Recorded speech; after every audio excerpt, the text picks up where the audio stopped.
Estamos de vuelta en Mesa Testigo. Vamos a hablar ahora con Julia Irigoyen. Ella es concejala de Rosario del bloque justicialista. Muchos temas para conversar con ella de la agenda de la ciudad. Se votó hace unos días una nueva ordenanza con respecto a nocturnidad, tema transporte, escenario político de la ciudad. ¿Qué pasa con el peronismo en este escenario tan complejo, reconfiguración? Bueno, vamos a charlar con ella de esos temas y otros más. Julia, ¿cómo estamos? Muy bien. Gracias por venir. Bueno, nocturnidad. Deuda pendiente de la ciudad durante muchos años. ¿Qué balance tenés, qué mirada tenés de la ordenanza que finalmente aprobó el Consejo? Bueno, sin dudas hay que ubicarlo así. Hace 20 años que este Consejo y la Municipalidad de Rosario tienen una deuda con los vecinos de Rosario que desembocó, digo yo, en una ciudad en la que cuesta divertirse, cuesta invertir, cuesta descansar, y eso se debe, por un lado, al caos normativo. Si hoy vemos lo que está funcionando, es parche tras parche tras parche para la habilitación de los distintos lugares, y también por la falta de decisión política, ¿no es cierto? La verdad que este año hubo un gesto por parte del intendente de querer avanzar con este tema. Digo yo, me parece un poco apresurado la fecha que le fijaron, porque le pusieron punto de finalización, que fue justamente en la sesión del 4 de julio, pero que nosotros lo asumimos con que, avancemos. ¿Para qué? Para trabajar en una norma mejor de lo que tenemos, sabiendo que no es la mejor norma que podríamos haber construido. Esto lo decimos así. El objetivo fundamental tenía que ver con equilibrar los intereses de los tres grandes actores de la noche, que son, por un lado, los vecinos que quieren descansar, las personas que eligen ese momento para salir a divertirse, y por el otro lado, este universo de emprendedores, inversores, trabajadores que encuentran en la noche un ámbito de desarrollo económico, de generación de empleo, y para los cuales, nosotros entendemos que tenemos que generar, sobre todo, reglas claras, procesos burocráticos simplificados que les permitan apostar a Rosario como oportunidad. Decías, no es la mejor ordenanza, es la que se consideró. ¿Qué te parece que es perfectible, que se podría haber hecho mejor de la ordenanza? Desde nuestro punto de vista hay un cuarto actor importante que está muy presente y muy nombrado en la norma, pero que a nosotros nos deja un sinsabor, que es nada más y nada menos que el Estado municipal. ¿Por qué digo esto? Porque, por un lado, en el texto que se aprobó hay un montón de cosas que quedan supeditadas, que quedan relegadas al momento de la reglamentación.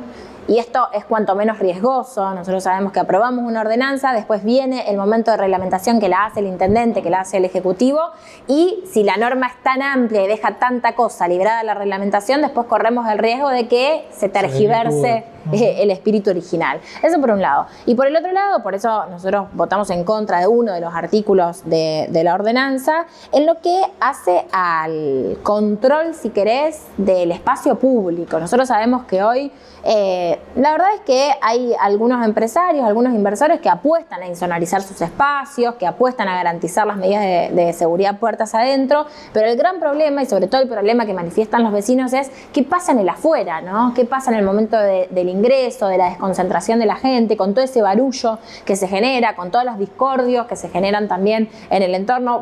Nosotros vemos que el Ejecutivo pretende delegarle esa responsabilidad exclusivamente al privado y se corre del lugar que le corresponde, que es de organizador del espacio público. En eso nos parece que podría haberse perfeccionado el texto. Bien, Julia, te consulto por otro gran tema de Rosario que tiene que ver con el transporte. ¿Hacia dónde te parece que va el sistema de transporte en Rosario?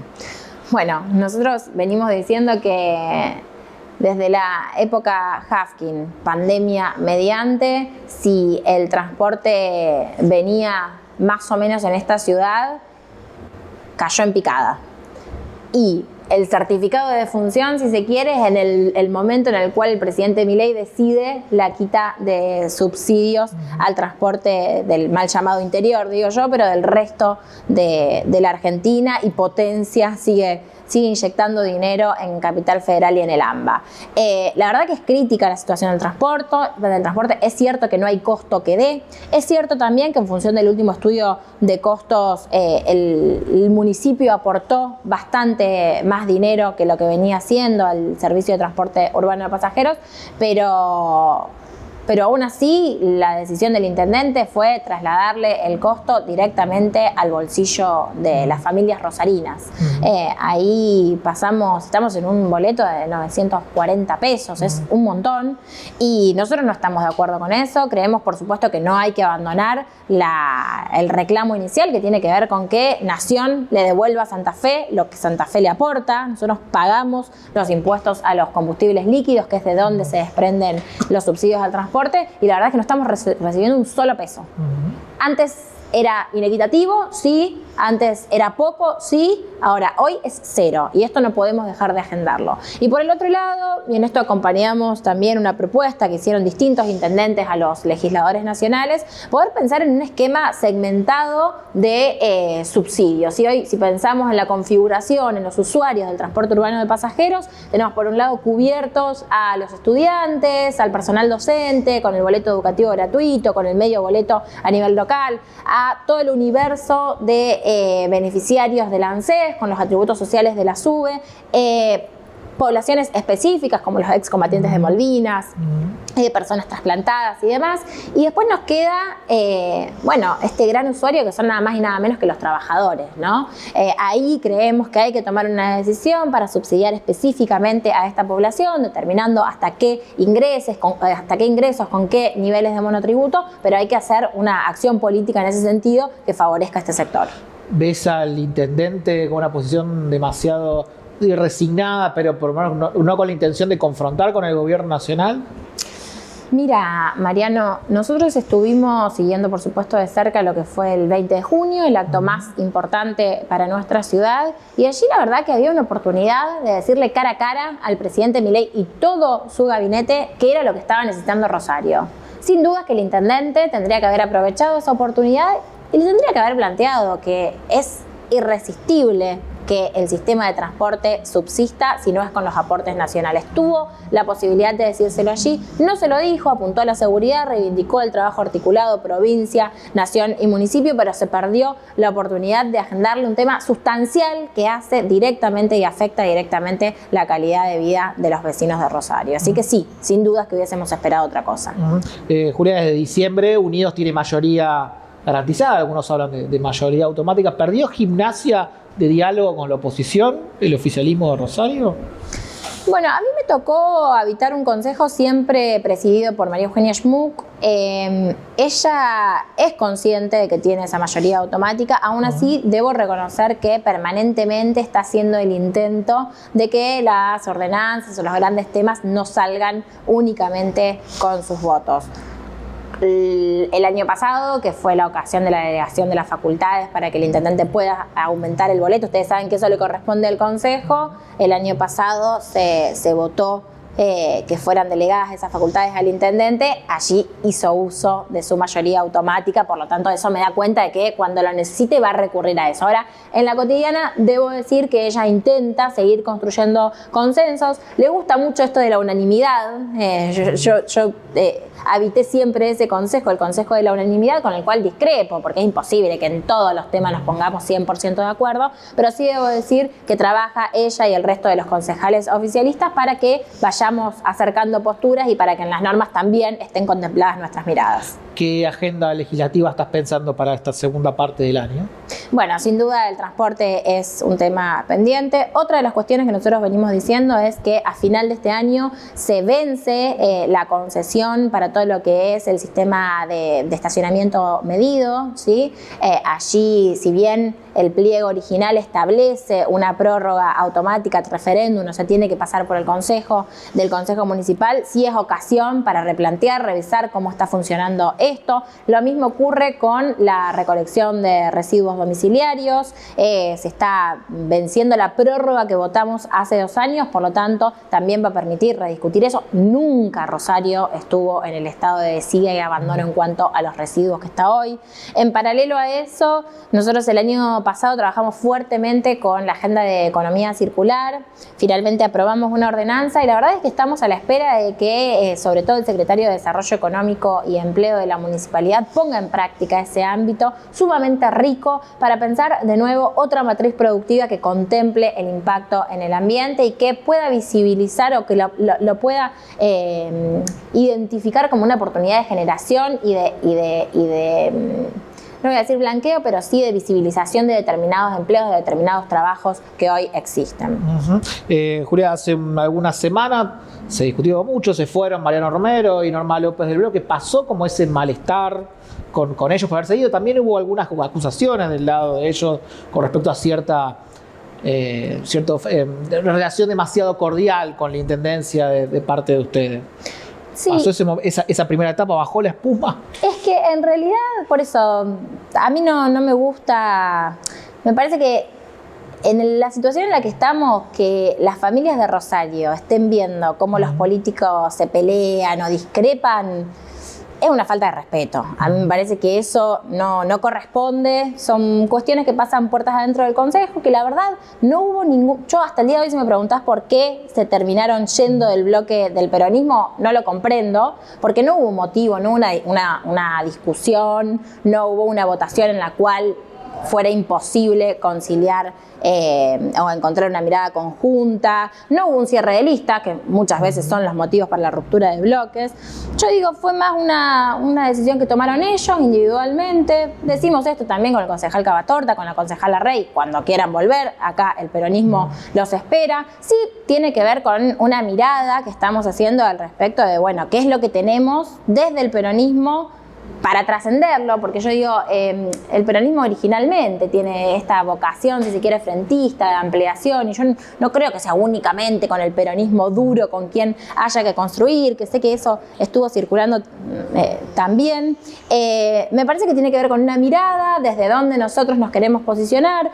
Yo sí creo que tenemos la responsabilidad de poder ofrecerles a los rosarinos una alternativa, un modelo de ciudad que para mí es con la producción y el trabajo en el centro y como gran organizador de esta comunidad que viene bien abatida. Y ellos tienen otra mirada, ellos creen que desde el peronismo hay que acompañar otro proceso, que tiene otra figura como en la centralidad, están trabajando para eso.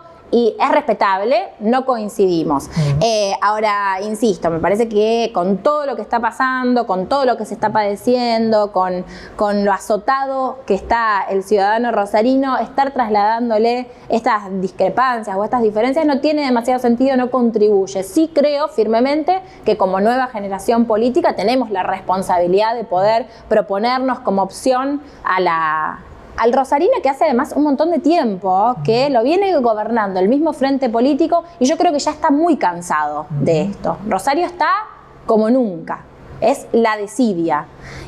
Así que bueno, en esa tarea estamos. Bien, hablando justamente de la situación social, vos venís de una militancia social importante, también la sostenés. ¿Qué clima estás percibiendo en los barrios populares? ¿Sigue habiendo expectativa con respecto al gobierno de Milei? ¿Eso se diluyó un poco? ¿Qué estás viendo? Bueno, eso es interesante porque ustedes bien saben que en todos los barrios, no solamente de Rosario, pero en ese sector que es el del trabajador, el que se levanta todos los días y hace uso de las instituciones y los servicios públicos, bueno, primó y ganó el voto a Milei.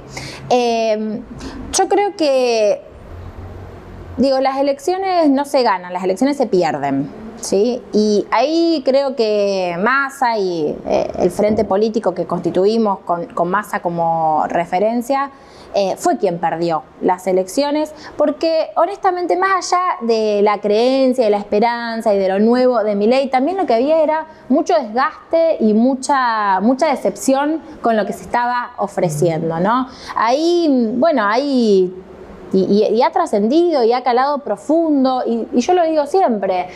Nosotros planteábamos una campaña en la cual invitábamos a ese vecino de ese barrio a defender las instituciones públicas, a defender la salud pública, a defender la educación pública. Y la verdad que les pregunto si saben cuánto demora en conseguirse un turno de oftalmología o de odontología en el centro de salud de Empalme Graneros. Porque para ese vecino de Empalme Graneros la salud pública es eso. Entonces, La verdad es que yo creo que ese desgaste, y por eso caló tanto este concepto de casta de Milei, ese desgaste sigue y va a tardar en repararse. Sí creo que para la cotidiana ya lo de Milei en el vecino es directamente atentar contra su posibilidad de subsistencia. A ver, salí el otro día de cenar en la casa de mis papás en Barrio Tablada y volví a ver una imagen que me desgarró y que para mí hacía bastante que no se veía, por más de que la pobreza estructural no está resuelta y no logró resolverla ningún gobierno, pero esta escena de una persona revolviendo la basura, separando la yerba mojada de los restos de comida. Esa imagen es tremenda y para mí habla de la situación. Está invivible este país. Y la verdad es que los salarios, para aquel que hoy está en una situación de formalidad en el empleo, para nada se corresponden con la inflación, por más de que haya bajado en el último tiempo, el acumulado no te da, para nada se corresponden con la devaluación y las últimas movidas que estuvimos viendo, y sobre todo con el poder adquisitivo y la capacidad de consumo de la gente. Entonces creo que está muy difícil. En mi sector, que es más el sector de clase media, me encuentro que están buscando segundos, terceros trabajos, a nadie le alcanza. O sea, si uno piensa hoy un sueldo de 500.000 pesos, no alcanza. No alcanza. Entonces, digo, creo que se está viviendo muy mal, creo que eso pega. Ahora, no me atrevería a decir que hoy todo aquel que votó a Milei el año pasado, hoy no lo votaría. No me atrevería a decir eso. Sí creo que el clima está cambiando. Julia, gracias por venir esta noche a Mesa Testigo. Gracias a ustedes y a disposición. Quédense, hacemos una pequeña pausa y ya volvemos con más Mesa Testigo.